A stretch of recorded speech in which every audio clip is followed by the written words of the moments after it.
channel. So guys, in this video, meron akong i-share sa inyo na DIY whitening facial cream.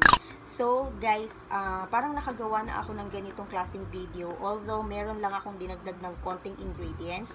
Kung naalala ninyo yung carrot cream na ginawa natin, almost same sa carrot cream guys, pero as what I've said, meron lang akong dinagdag na konting ingredients dito. Pwede ito for skin whitening, nakakawala din to ng mga dark spots, nakakapag-lighten to ng mga pimple mark, minimize na yung pores natin, and then at the same time, nakakatanggal din to ng mga pekas. So, sa video ito mga bakla, i-share ko sa inyo kung paano ko siya ginagawa and paano ko rin siya ginagamit.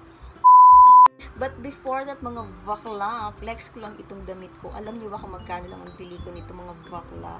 Ano lang ito, 10 pesos lang sa ukay-ukay. Nabili ko tong damit na to. Ang ganda niya, diba? Ayan, 10 pesos lang. Sino bang maliniwala na 10 pesos lang ito mga bakla? And sobrang bet na bet ko siya. And alam niyo ang ganda ng likod niya, para siyang may mga tali. So ayan mga bakla, in this video, ipapakita ko sa inyo yung mga ingredients and then procedure kung paano ko siya pin-repair.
every morning, yung ginagawa ko, after 1 hour na pagkagising ko ng umaga, ito yung ginagamit ko. Naghuhugas ako ng mukha gamit itong DIY facial wash na ginawa ko. Yun nga lang guys, hindi ko muna mapapakita sa inyo kung paano ko siya ginawa kasi nalimutan kong i-record.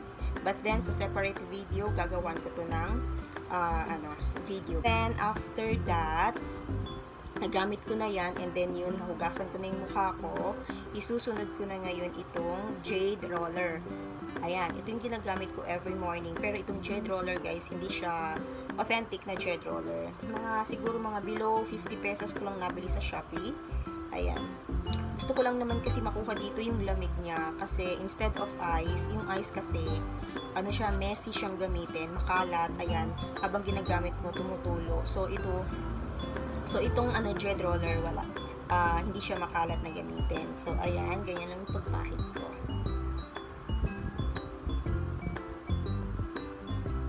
And then, sinusunod ko naman gamitin itong DIY Whitening Facial Cream. Ito, ilalagay ko sa screen yung mga benefits ng mga ingredients na ginamit natin dito. So, ayan guys, mag-a-apply na tayo. Hindi ko mapakita sa inyo guys kasi siya, watery type siya. So, baka mabuhos. Ayan. Lalagay ako ng ganyan guys. Sobrang nakaka-glow to ng skin. Halos same lang dun sa ginawa nating carrot cream. Meron lang akong dinagdag na ibang ingredients. Ayan. Yung skin ko nga pala is, oily skin ako mga bakla. Pero mas gusto ko na yung oily kesa dry skin. Kasi pag dry skin ka, parang matanda tignan yung skin mo. Kapag ka oily skin ka, glass skin yung dating. Kasi diba, pinagpapawisan ka ng bonggang-bongga. Kuha tayo ng pangpang.